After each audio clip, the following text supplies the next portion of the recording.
Okay, so let's unpack this. In today's world, right, there's just so much information coming at us. Information overload, yeah, it's constant. Exactly. Everywhere you look, opinions, facts, how do we, cut through all that noise? hmm How do we find something that's actually transformative, that really changes things deep inside? Yeah, the kind of wisdom that shifts your whole perspective, not just adds another piece of data. Right, so today we're doing a deep dive. We've got this amazing collection of sources. Really fascinating stuff. Diverse, but with these incredible threads running through them. And they challenge everything, Yeah. basically. Who we think we are, what reality even is, how we experience it all. What's so striking, really, is seeing these ancient philosophies, things like Plotinus, sitting alongside modern spiritual teachings like A Course in Miracles, Yeah. and they're converging on these incredibly similar, profound insights. It's not just different viewpoints. It's like they're all pointing towards something beyond the surface explanations, Pointing where, exactly. towards the very fabric of consciousness itself. They're inviting us to question not just what we know, but how we know it, to look past the everyday mind. That's a huge invitation. And that's pretty much our mission for this deep dive, isn't it? I think so, yeah. We're exploring texts like A Course in Miracles, the Upanishads, Conversations with God, even the Tibetan Book of the Dead, and a bunch more. A real And cross-section. we're trying to pull out the key nuggets, right? About, like, the nature of the self. Is it real? Is it fixed? And the limits of our thinking mind. Can we actually think our way to ultimate truth? Right. And then, are there pathways to something deeper, like a more connected awareness? Exactly. It's about finding that interconnectedness. So if you're listening and you're looking for maybe a shortcut to get your head around these huge existential questions, Without getting totally bogged down in dense philosophy. Yeah.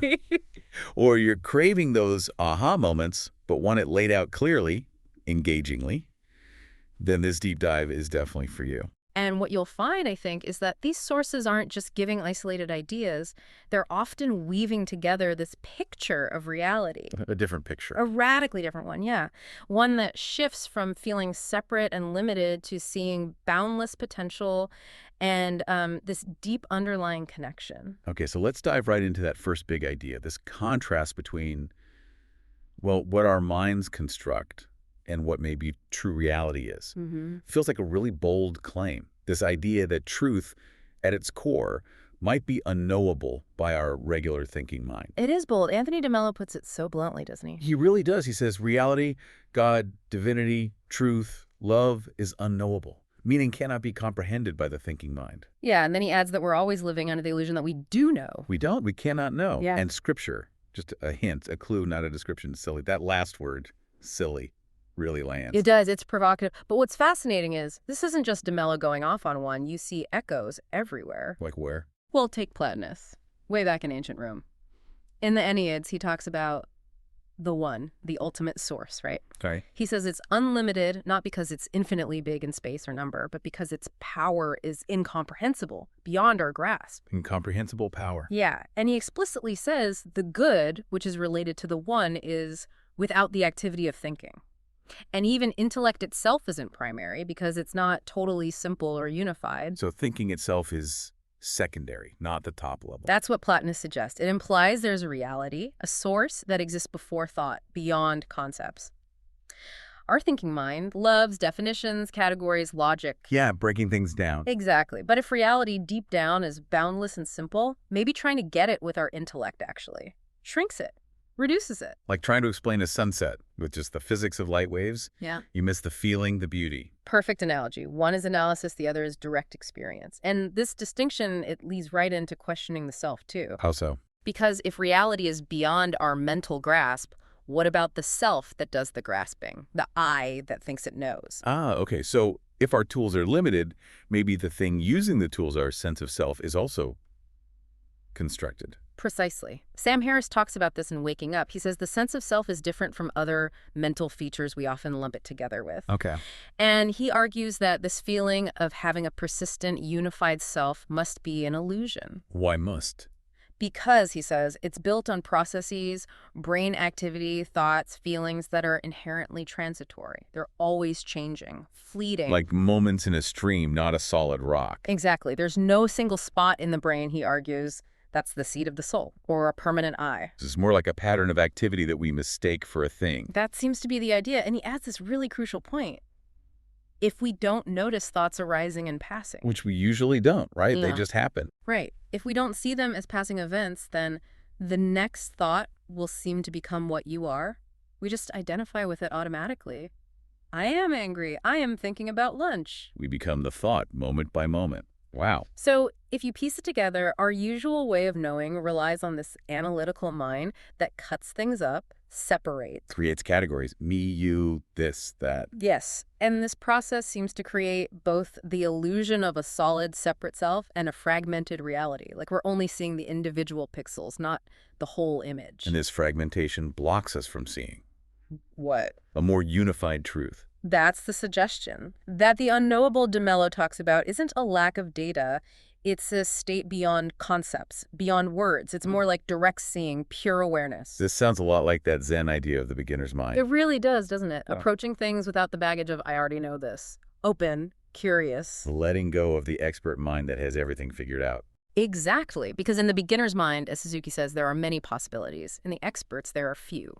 This unknowing is that open space. Okay, conceptually that feels liberating, like taking off a heavy backpack of assumptions. It can be, yeah. But practically, for someone listening, the idea of the self being an illusion, that can sound scary, right? Like, who am I then? Am I just nothing? That's a very real and common reaction. The ego, that constructed sense of self, definitely perceives it as a threat. Annihilation, almost. But these traditions aren't saying you become nothing. They're suggesting your true identity is much, much bigger than that limited thought-based self. Bigger how? Think of it like mistaking a single wave for the entire ocean. The wave arises, exists for a moment, and returns to the ocean. It is the ocean expressing itself as a wave. You aren't losing yourself, you're realizing you're the ocean. Okay, I like that. So it's an expansion, not an erasure. Exactly, and realizing this can free us from so much anxiety. The constant pressure to define ourselves, protect our identity, compare ourselves. A lot of that is tied to propping up that illusory self. And the fear of death, too, maybe. If the I is just a process. It shifts the perspective entirely, yeah. If the self is understood as this ever-changing flow, then what is there to truly die? The flow continues. So accepting the unknowable isn't about ignorance, it's about direct, non-conceptual knowing. It's freedom. Okay, so if the self is this fluid process, and reality isn't fully graspable by thought, then what about the thoughts themselves? What role do they play in shaping our moment-to-moment experience? That's the perfect next step, because it leads us to this powerful idea. Thoughts aren't just passive commentary, they are creative. Creative how? Like actually making things happen. That's the claim in some of these sources. Conversations with God puts it incredibly strongly. Your thought is the parent which gives birth to all things. Oh, the parent of all things. And it adds, whatever you put after the word I becomes your creative command. I am tired. I am successful. I am struggling. Like casting a spell almost. In a way. And it makes this fascinating distinction. The soul creates, the mind reacts. The soul creates, the mind reacts. Okay, unpack that. How does the soul create? Isn't it usually the mind doing the planning, the figuring out?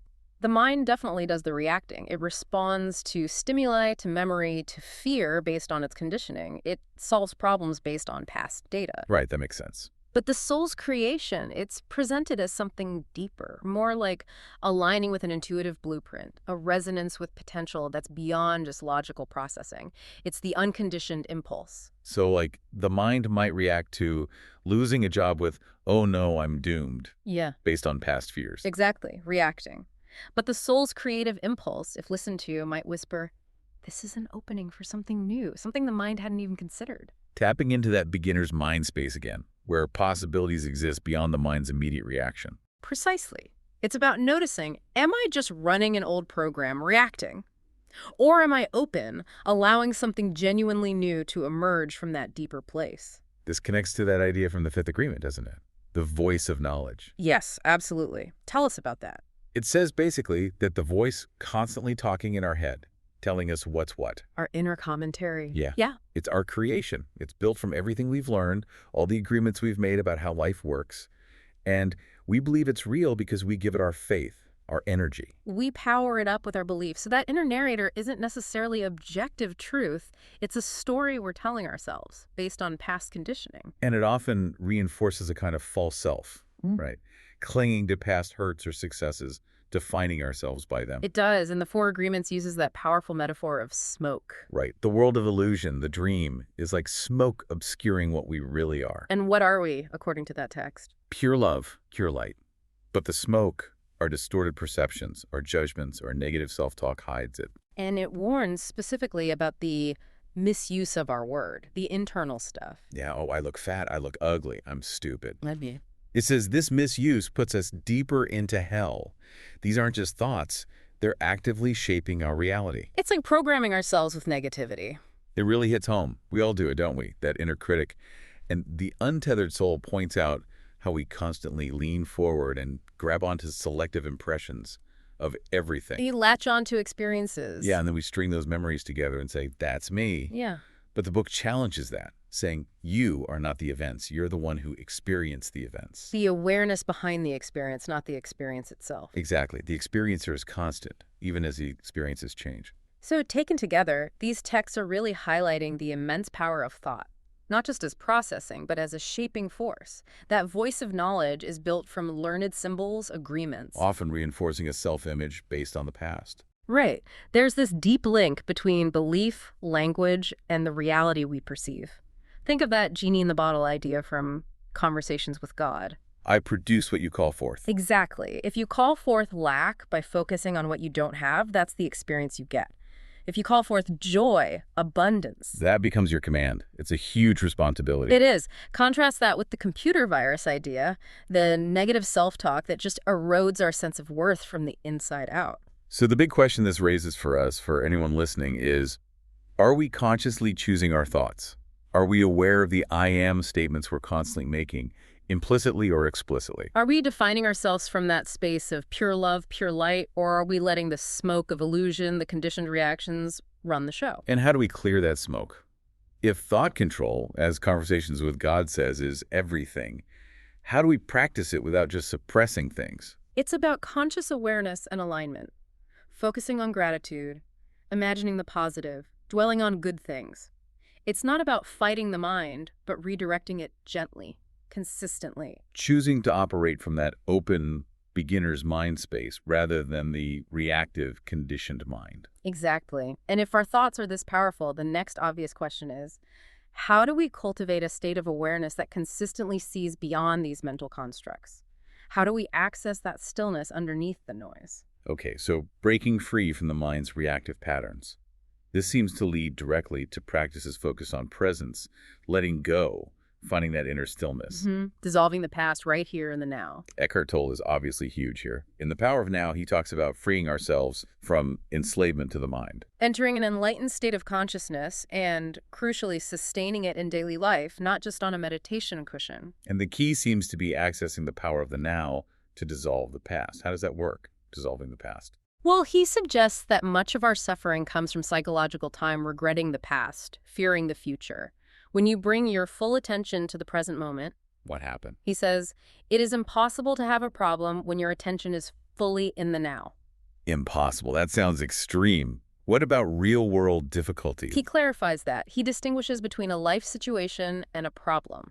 A problem is the mind's narrative about the situation, the resistance, the negativity, the story we build around it. Ah, okay. So the situation might still exist, but the suffering around it dissolves when we stop adding that mental layer. That's the idea. The situation is just what is. You can then deal with it, accept it, or remove yourself from it, but without the baggage of the problem identity. And he links this presence to silence, right? Deeply.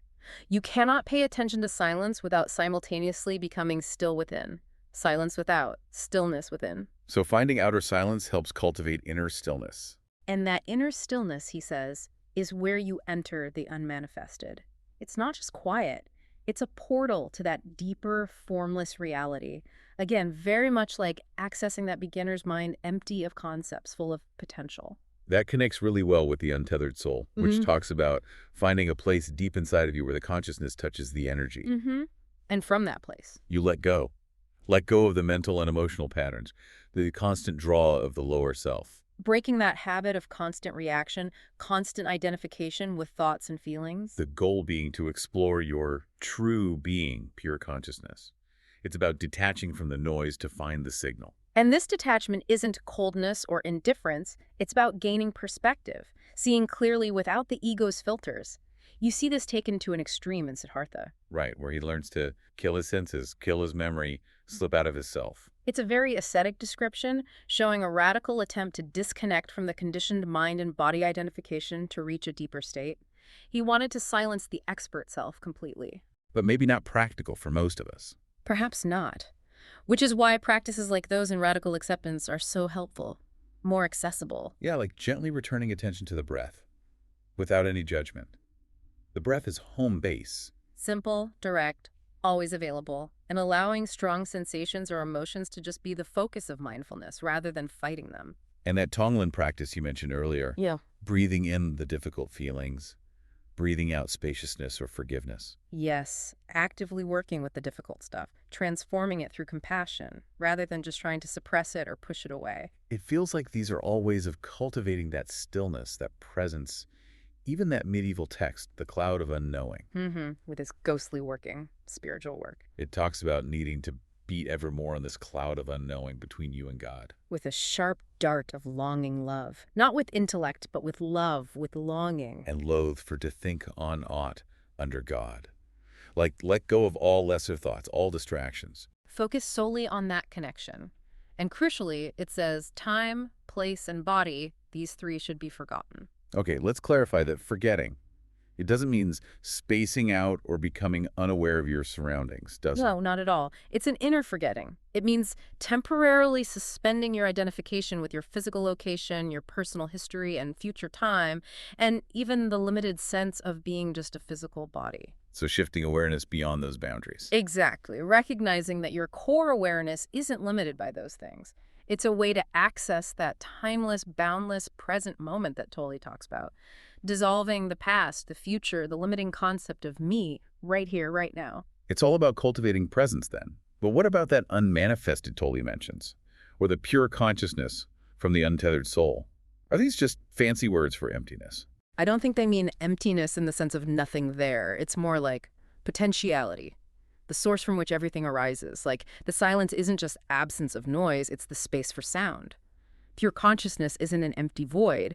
It's the aware space in which all thoughts and feelings appear and disappear. Okay, that makes more sense. It's the screen, not just the movie playing on it. That's a good way to put it. And comparing that pure consciousness to the divine voice Siddhartha hears in his heart, they seem like different pointers to the same experience of deep, intuitive knowing beyond the chatter of the mind. Like Thoreau's owl in Walden, half awake, trying to realize what's interrupting its dream. Maybe that's us, most of the time, caught between the dream of thought and the reality of presence.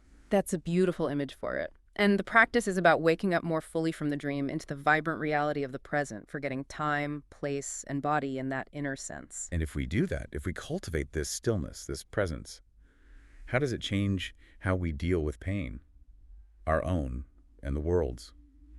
Because suffering is real. Absolutely. It doesn't magically erase suffering, but it transforms our relationship to it, which leads us right into radical acceptance. Right. Radical acceptance, it sounds, well, radical. Radical acceptance, the book says, has two wings. Compassion as well as mindfulness. You need both. Why both? Because pure mindfulness without compassion can become cold detachment, and compassion without the clarity of mindfulness can become overwhelming sentimentality or burnout. You need the wisdom and the warmth. Okay. So you can't really accept your experience if your heart is hardened in fear and blame. Exactly. The practice encourages saying yes. Yes to the pain. Yes to the parts of us that want the pain to go away. Yes to whatever thoughts or feelings arise. That's a lot of yes. It is. It's not saying yes to the situation necessarily, like, yes, I want this bad thing to happen, but yes to the experience of it arising within you right now, meeting it fully, without resistance, like welcoming everything into that beginner's mind space. And the purpose of this radical yes. It deepens trust in our basic goodness. When we stop fighting ourselves, stop judging our flaws and pain, we start to reconnect with an inherent worthiness. Moving out of that trance of unworthiness the book talks about. Yes. And from that place of self-trust and self-compassion, we can express our love and creativity more fully. We're not so consumed by our inner battles. This feels very connected to A Course in Miracles and its ideas about forgiveness. How so? Well, the Course is the Holy Spirit never asks for sacrifice, but the ego always does. The ego demands judgment, blame, holding on to grievances.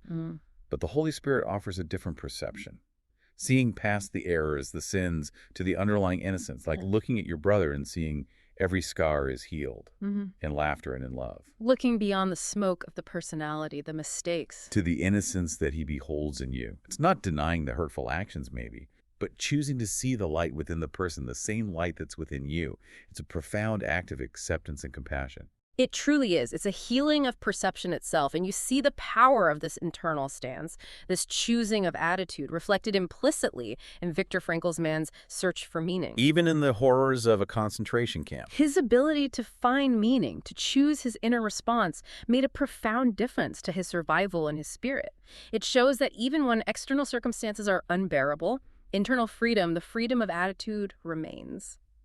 So if we practice this radical acceptance, this forgiveness that sees innocence, how does that actually disarm our own fear and judgment? Does it really work? The texts suggest it does, profoundly. When you stop projecting your own shadow onto others, when you meet your own pain with compassion, you have less need to find fault outside. You see the shared humanity, the shared struggle. Like that story about Kim and radical acceptance, starting with compassion for herself, then her family, then strangers. And finding that intimate bond arising, personal acceptance radiates outwards. It breaks down the walls of separation. Which is the perfect bridge, because this self-acceptance, this compassion, it seems inseparable from realizing how connected we all are. Moving beyond the illusion of being separate islands. Okay, so this journey inwards, letting go of the fixed self, cultivating presence, meeting our experience with acceptance, it seems to inevitably lead outwards, doesn't it? Towards recognizing, well, unity. Yes, the fundamental interconnectedness of everything. It's a core theme across so many of these diverse sources. Conversations with God is incredibly direct about it. It says life isn't about power but strength. And strength comes from unity, not separation. It is in the unity that inner strength exists, and in the separation that it dissipates. Separation weakens us, fundamentally. And it urges us to heal the rift, end the illusion of separation, and we'll reconnect with that source of strength. And comes that massive statement. There is no separation. Not at all. Not from each other, not from God, and not from anything that is. It's absolute, and the call to action is just as absolute. Act as if you were separate from nothing and no one, and you will heal your world tomorrow. Act as if. That's powerful. It's about embodying the principle even before we fully grasp it intellectually. Exactly. And this isn't some New Age platitude. You find the same sentiment centuries earlier in Theologia Germanica. What does that text say?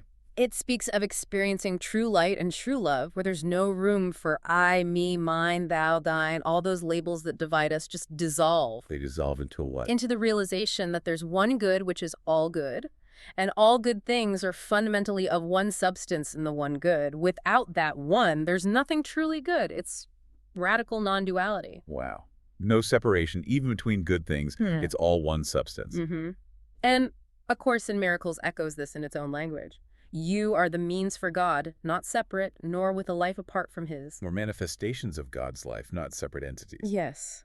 And it invites us, you and your brother stand before Him now, to let Him draw aside the veil that seems to keep you separate and apart. That veil is the illusion. And lifting the veil reveals unitario. Reveals the underlying unity. The Philokalia, drawing on Eastern Orthodox mysticism, puts it beautifully. Just as ignorance divides, so the presence of spiritual light draws together and unites those whom it enlightens. Awareness itself is unifying. Ignorance divides, light unites. That's very clear. And even from a more psychological angle, Erich Fromm, in The Art of Loving, defines love itself as the drive to overcome separateness, the fulfillment of that deep longing for union. So the feeling of separation is inherently painful, and love is the antidote. That's from Amma's perspective. And you see a similar goal in the Bhagavad Gita. The person in Kanona consciousness acts in loving service, aligned with the divine will. Implying a state of unity, not acting from ego. Exactly. A state beyond the illusion of being a separate doer. So across the board, the perception of separation is tagged as the root of conflict, suffering, weakness. Between people, genders, nations. Even within ourselves. Yes. And the solution offered again and again is a return to recognizing and living from unity. That's where true strength lies. It reframes power completely, not power over others, which requires separation. But power with others, which comes from connection, collaboration. Exactly. Unity is the foundation of real, sustainable strength. Okay, but how does this play out practically? Act as if you were separate from nothing. What does that actually look like day to day? It means approaching every interaction, every choice, from a place of assumed connection. Seeing the other not as truly other, but as another aspect of the one reality you're also part of. So in an argument, instead of digging in my heels to win, You might ask, how can we find understanding here?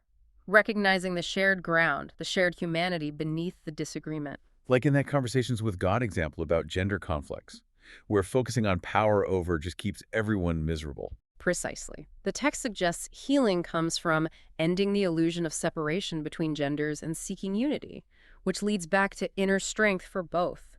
It requires letting go of the need to be right or dominant. It means treating everyone and everything as intrinsically valuable as part of the same whole. That would change, well, everything. Politics, economics, how we treat the planet. It's a fundamental paradigm shift. If we truly believed in no separation, our systems and behaviors would have to transform radically.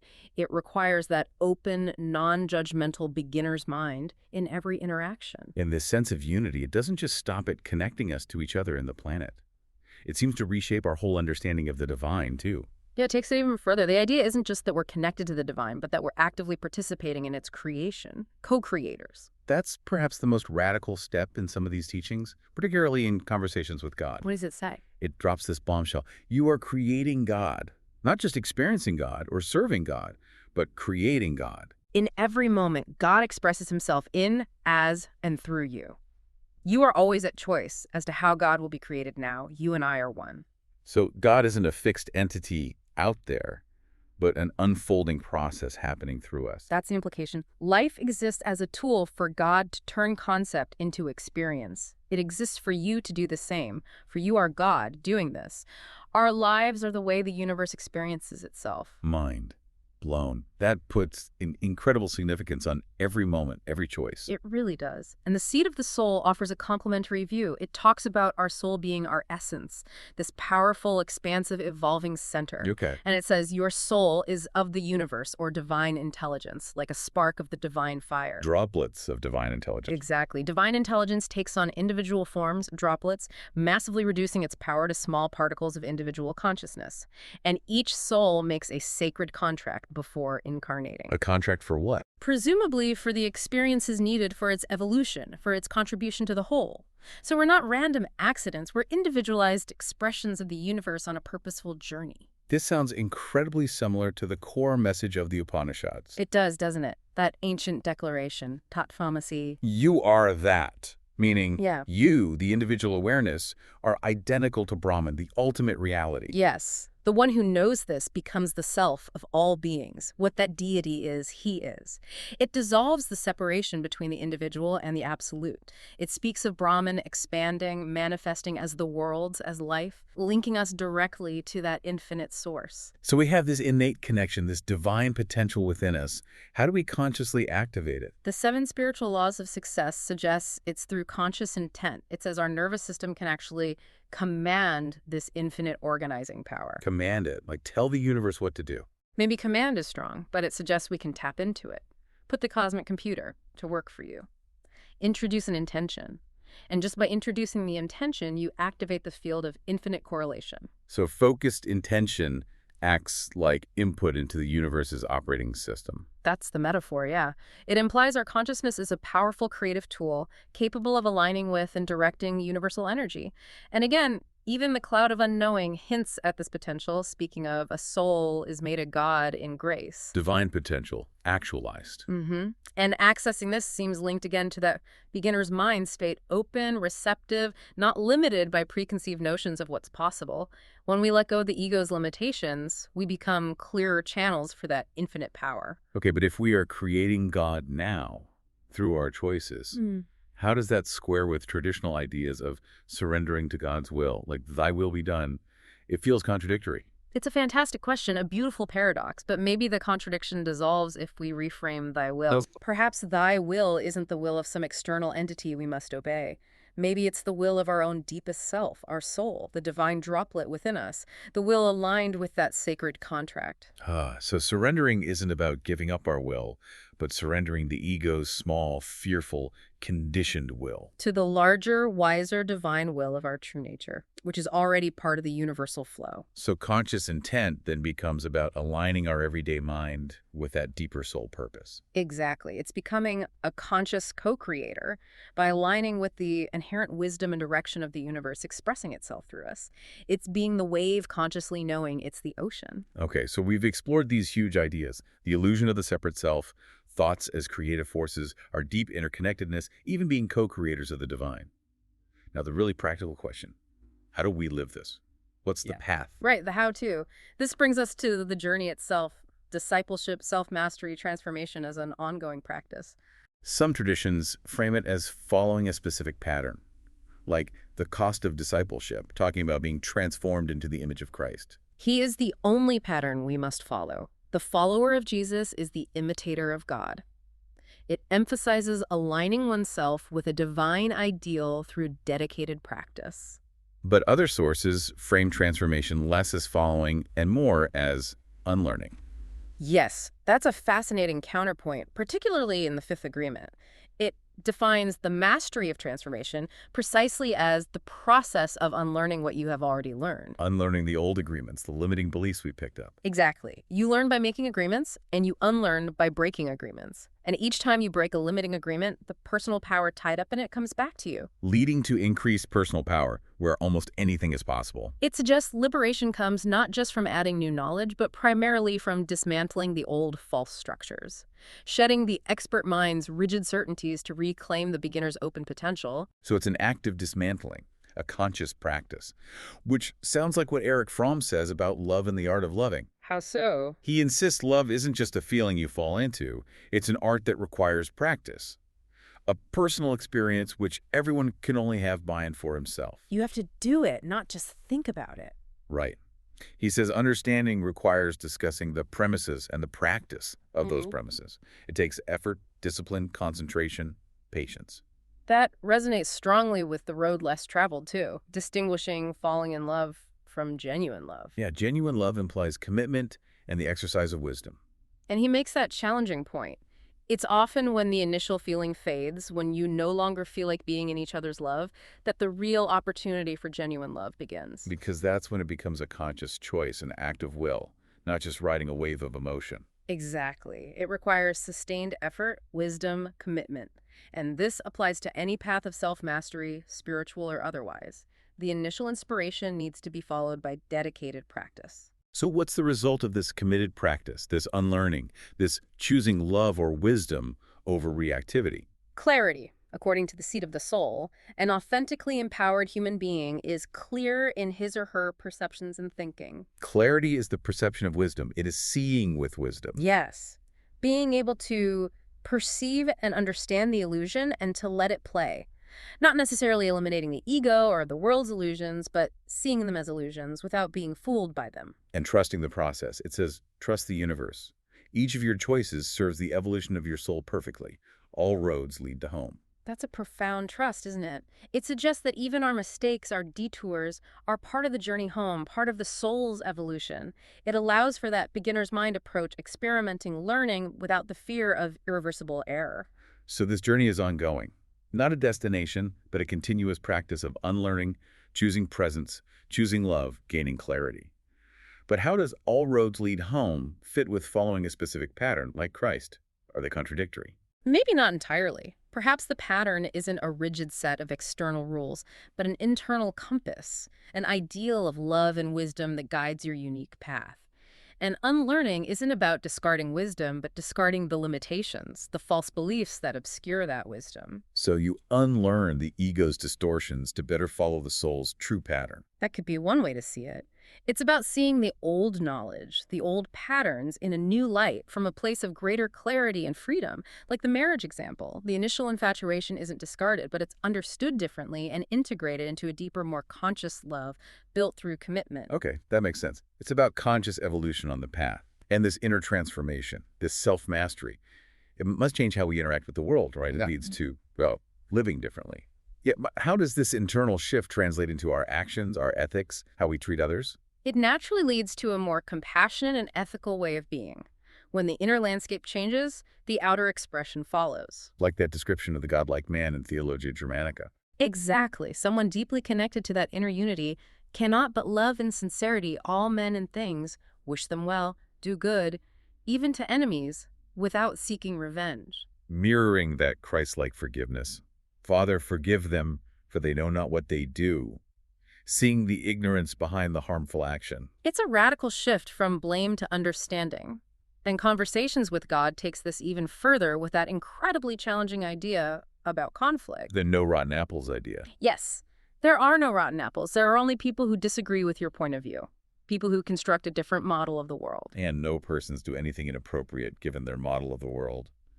Wow. It pulls the rug out from under our usual blame game, doesn't it? It challenges the very attitude which starts wars. If someone's actions seem horrific to us, this suggests it's because their model of the world, their beliefs and conditioning, make that action seem logical or necessary to them. Precisely. It doesn't excuse the action or negate the harm, but it shifts the focus from condemning the person as inherently evil to trying to understand the worldview that led to the action. It invites curiosity, that beginner's mind, even in the face of conflict. And it asks us, can and will you create a new cultural story? One based on understanding rather than condemnation.